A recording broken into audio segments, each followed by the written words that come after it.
never stays a day. A bad luck's always coming my way.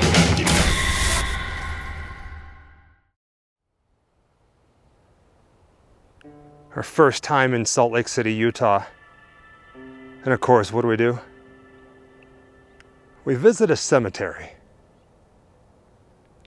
I'm loving this cloudy haze that's blanketing Salt Lake City. It's pretty otherworldly. What brings us to the Salt Lake City Cemetery today is a very interesting grave that's high above the hill overlooking the town itself. It's for a woman who died at the age of 77 by the name of Lilly Gray. And her story is a little bizarre.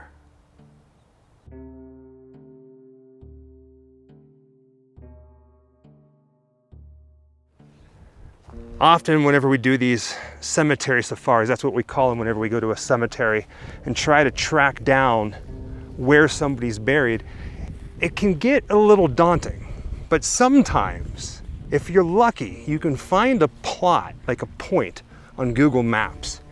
And Lilly Gray, somebody plotted it. We found that she's over here back towards the corner of the cemetery. Now Lilly Gray, she died at the age of 77. She was the wife of a very strange individual, a man by the name of Elmer. Now, Elmer, not only was he strange, everybody in town, including his family, considered him a nutcase, but the man had a very strange look about him.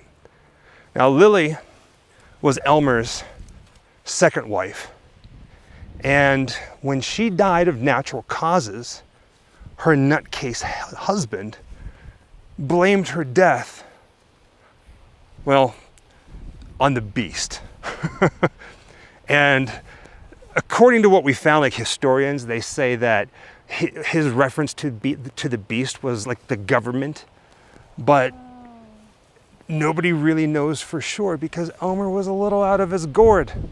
I mean, that's putting it lightly. With Lilly, we actually have some information. Could a death certificate reveal something sinister? She died of natural causes. But another record in state archives from 1947, written by Lilly's husband, suggests something else. He indicates that his parents are both dead, died of grief when kidnappers murdered my wife.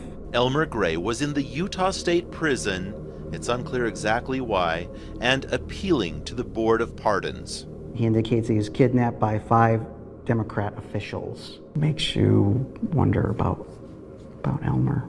That's where the trail of official documents related to the woman with 666 on her stone ends.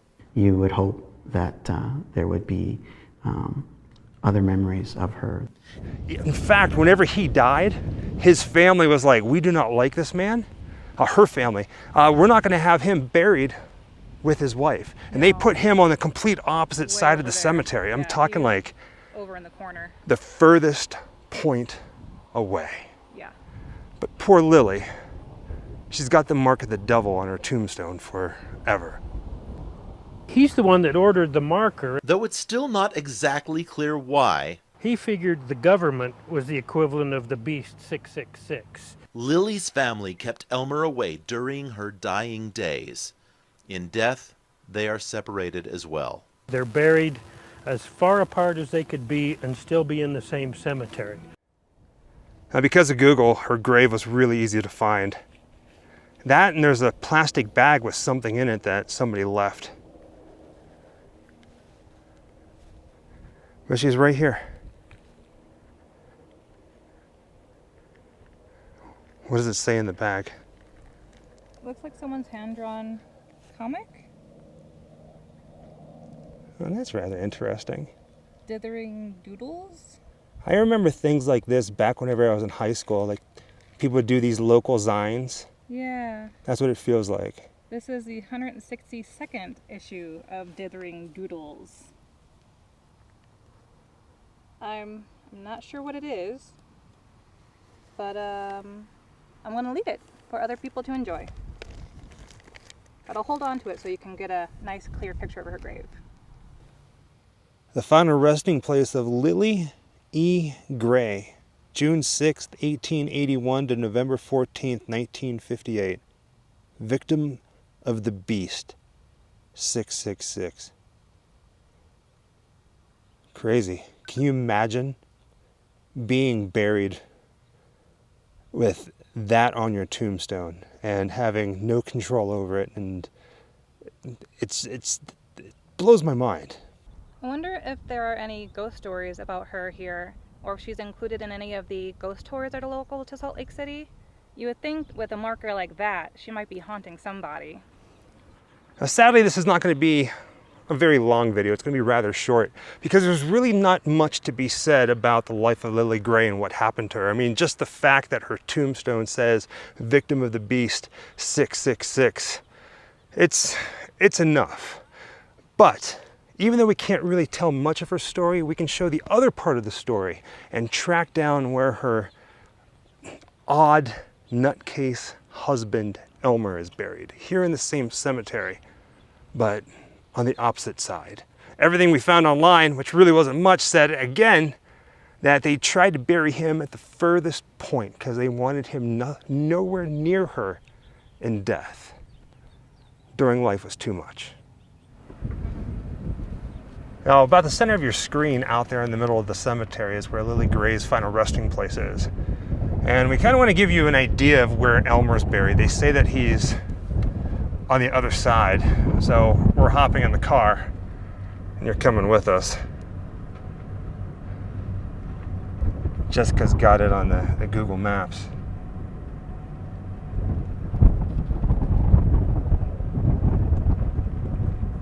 So this next street here, definitely go left.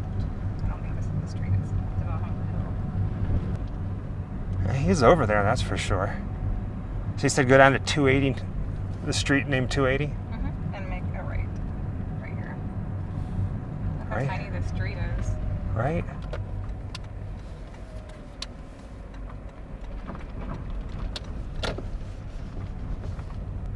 You're gonna follow this street pretty much till it dead ends. So all the way down the length of the cemetery? Almost, yeah. On the far corner.